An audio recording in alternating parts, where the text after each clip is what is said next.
제국은 스스로 무너집니다. 미국은 채권 시장이 닫힌 주말 새벽에 몰래 전쟁을 터뜨려요. 금리 하나에 벌벌 떠는 신세가 됐죠. 2018년 바젤 3 협약으로 금이 달러 국채와 동급이 되면서 세계는 조용히 미국을 불신하기 시작했습니다. 중국은 위안화로 석유를 사는 페트로 위안 시스템으로 달러 목줄을 끊으려 했고, 미국은 이란 폭격과 베네수엘라 고립으로 응답했어요. 하지만 총구로 유지되는 패권은 이미 패권이 아닙니다. 달러 결제망이 정치적 무기라는 걸 전 세계가 목격했죠. 그렇다면 우리는요? 한국은 반도체, 배터리, 조선, K방산으로 어느 나라도 함부로 건드리지 못할 실력을 쌓아왔습니다. 제국의 황후는 누군가의 새벽이에요. 다음 시대는 준비된 자의 것입니다. 제국은 주말 새벽에 전쟁을 해요. 세계 최강 미국이 또 주말에 전쟁을 터뜨렸어요. 우연이 아니에요. 월요일 아침 채권 시장이 눈을 뜨기 전 충격을 최소화하려는 치밀한 계산이에요. 한때 세계의 경찰을 자처하던 나라가 이제는 금리 하나, 국채 수익률 하나에 벌벌 떠는 신세가 됐죠. 대통령의 참모들도 직원들도 주말에 나오기 싫습니다. 그런데도 굳이 주말에 전쟁을 내는 이유가 있어요. 그만큼 미국의 채권 시장이 지금 살얼음판 위에 서 있다는 뜻이죠. 강대국의 결정 뒤에는 언제나 숫자가 있습니다. 그리고 지금 미국이 가장 두려워하는 숫자는 바로 국채 수익률이에요. 금이 왕좌를 되찾은 날 2018년 유럽 중앙은행들이 조용히 반기를 들었어요. 바젤 3 협약이에요. 금을 미국 국채와 동급인 티어 1 자산으로 격상시킨 역사적인 순간이었죠. 말은 점잖았지만 메시지는 선명했습니다. 우리 더 이상 미국만 믿지 않겠습니다. 그 이후로 시장은 완전히 달라졌어요. 원래 전쟁이 터지면 금과 미국 국채는 함께 올랐습니다. 둘 다 안전자산이었으니까요. 투자자들은 위기가 오면 이 두 가지를 동시에 샀죠. 그런데 바젤 3 이후 이 공식이 깨지기 시작했어요. 전쟁이 터지면 금은 오르는데 미국 국채는 오히려 팔리기 시작했습니다. 수익률은 올라가고 가격은 떨어지는 거죠. 시장이 미국 재정을 더 이상 완전히 신뢰하지 않는다는 신호였어요. 왜 이런 일이 벌어졌을까요? 바젤 3 이전까지 금은 중앙은행 장부에서 2등급 자산이었습니다. 금 시세가 $5,000어치 있어도 헤어컷, 즉 할인을 적용해서 $4,000로만 인정받았죠. 반면 미국 국채는 1등급으로 액면가 그대로 인정받았어요. 그런데 유럽 중앙은행들은 금을 대량으로 보유하고 있었습니다. 자신들이 가진 자산이 저평가받는 게 불만이었죠. 그렇다고 미국 국채 등급을 낮추자고 하면 미국이 강력히 반발할 게 뻔했어요. 그래서 선택한 방법이 금의 등급을 올리는 것이었죠. 결과는 폭발적이었습니다. 금이 티어 1이 되자 전 세계 중앙은행들이 금을 사재기하기 시작했어요. 장고상으로도 금을 많이 보유할수록 유리해졌으니까요. 그리고 시장은 그 움직임을 읽었죠. 각국 중앙은행이 금을 사고 미국 국채를 상대적으로 덜 사기 시작하자 자연스럽게 금은 명실상부한 1등 안전자산이 됐습니다. 미국 국채는 사실상 2등으로 밀려났어요. 수천 년 인류의 역사가 증명한 궁극의 안전자산. 금이 다시 왕좌로 돌아온 거죠. 달러와 미국 국채의 시대가 조용히, 그러나 확실하게 저물기 시작한 순간이었습니다. 중국의 조용한 도전, 페트로 위안. 중국은 하루에 1,000만 배럴의 석유를 수입해요. 전 세계 하루 유통량 1억 배럴의 15%입니다. 어마어마한 규모죠. 그런데 이 석유가 중국으로 오는 길목에 문제가 있어요. 중동에서 출발한 유조선은 반드시 호르무즈 해협을 지나고 이어서 말라카 해협을 통과해야 중국 동부 해안에 도착합니다. 그런데 이 두 해협은 여전히 미국 항공모함이 틀어지고 있어요. 중국 입장에서는 목줄이 잡혀있는 셈이죠. 미국이 마음만 먹으면 언제든 이 길목을 막을 수 있습니다. 앞으로 중국 유조선은 못 지나갑니다. 이 한마디면 중국은 공장을 못 돌리고 난방도 못하고 경제가 통째로 멈춰요. 군사적으로 아무리 강해져도 이 해상봉쇄 앞에서는 속수무책이죠. 중국이 이 약점을 모를 리 없어요. 그래서 중국은 두 가지 탈출구를 치밀하게 준비해왔습니다. 첫 번째는 육상 송유관이에요. 호르무즈 해협에서 중국 서부 국경까지 지리적으로 가장 짧은 육상 경로가 있습니다.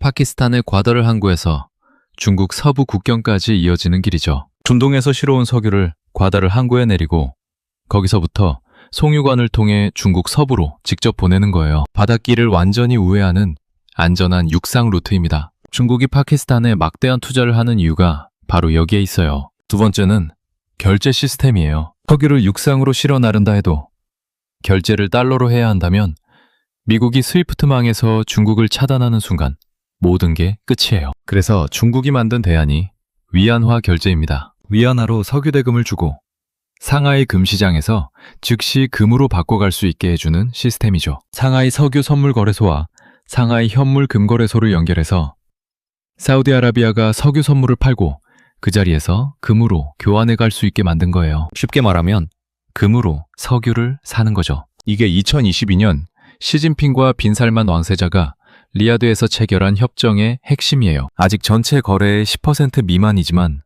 방향은 정해졌습니다. 달러를 우회하는 페트로 위안 시스템이 조용하고 치밀하게 자리를 잡아가고 있어요. 미국은 이 움직임을 결코 그냥 볼 수 없었죠. 미국의 응답은 전쟁이었습니다. 중국의 페트로 위안 전략에서 핵심 파트너가 누구인지 미국은 정확히 알고 있었어요. 이란이에요. 전 세계 34위의 산유국이자 가장 강력한 반미 국가죠. 이란은 위안화를 받고 중국에 석유를 팔 수 있는 가장 적극적인 협력국이었습니다. 미국의 달러 결제망 밖에서 움직이는데 이미 익숙한 나라니까요. 그리고 남미에는 베네수엘라가 있어요. 전 세계 석유 매장량 1위 국가입니다. 역시 반미 국가죠. 이 두 나라가 중국의 위안화를 받고 석유를 팔면 페트로달러 시스템은 근본부터 흔들려요. 달러로 석유를 사야 한다는 전제가 무너지는 거니까요. 미국의 선택은 단순하고 강력했습니다. 이 두 나라의 석유를 틀어막아 버리는 것이었죠. 위안화로 살 수 있는 석유 자체를 없애버리면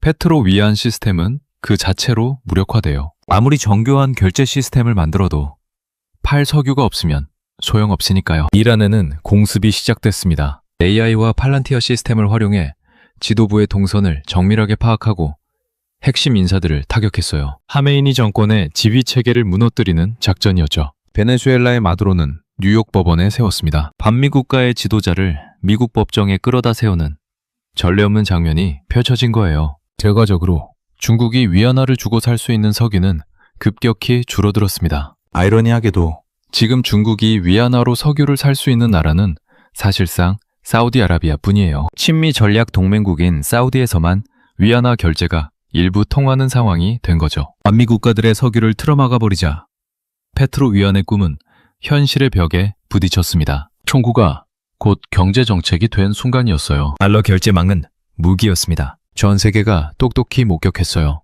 달러 결제망, 스위프트는 중립적인 금융 인프라가 아닙니다. 미국의 정치적 무기였죠. 러시아가 우크라이나 전쟁 이후 스위프트에서 퇴출당했을 때 세계는 처음으로 그 민낯을 봤어요. 그리고 이번 이란 사태로 그 확신은 더욱 굳어졌습니다. 생각해보면 달러 결제망은 원래 그런 게 아니었어요. 각국이 달러를 기꺼이 사용한 이유는 그게 편리하고 신뢰할 수 있었기 때문이죠. 전 세계 어디서든 통하고 정치적으로 중립적이며 안정적인 가치를 지닌 화폐였으니까요. 미국이 막강한 경제력과 군사력을 바탕으로 세계 질서를 유지할 때 달러는 그 질서의 상징이었습니다. 그런데 언제부턴가 달라졌어요. 미국의 부채가 감당하기 어려운 수준으로 불어나면서 달러 결제망은 채무 문제 해결의 도구이자 패권 유지의 강압 수단으로 바뀌었죠. 마음에 들지 않는 나라는 결제망에서 잘라버리는 거예요. 그 순간 달러는 중립적인 화폐가 아니라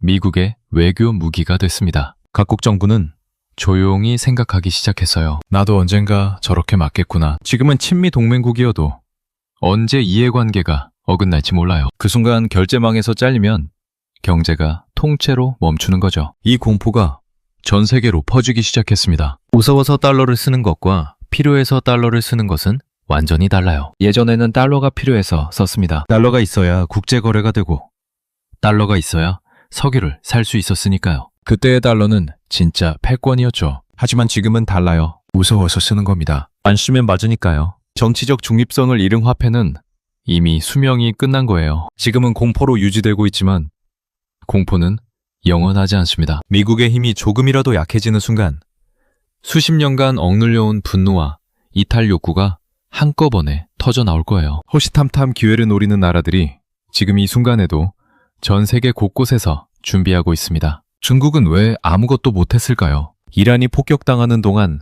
중국 시진핑이 한 말은 단 하나였습니다. 국제 도리에 맞지 않는다. 그게 전부였죠. 동맹국이 쓰러지는데 말 한마디밖에 못한 거예요. 전 세계 2위 경제대국 G2라 불리는 중국이 이것밖에 못한 건 굴욕입니다. 하지만 그럴 수밖에 없는 이유가 있어요. 지금 중국이 미국을 정면으로 상대하면 어떻게 될까요? 호르무즈와 말라카 해협이 막히는 순간 중국 경제는 멈춰요. 석유가 안 들어오면 공장이 서고, 공장이 서면 수출이 끊기고, 수출이 끊기면 경제가 무너집니다. 거기다 반도체 공급망까지 차단되면 첨단 산업 전체가 흔들리죠. 섣불리 달려들었다가 자기도 두드려 맞고 쓰러질 수 있는 상황이에요. 그래서 참는 겁니다. 하지만 참는 것과 포기하는 것은 달라요. 중국은 지금 이 장면을 기억하고 있습니다. 이란이 맞는 걸 보면서 자신이 어느 위치에 있는지를 뼈저리게 확인했을 거예요. 그리고 그 확인이 중국을 더 빠르게 움직이게 만들 거죠.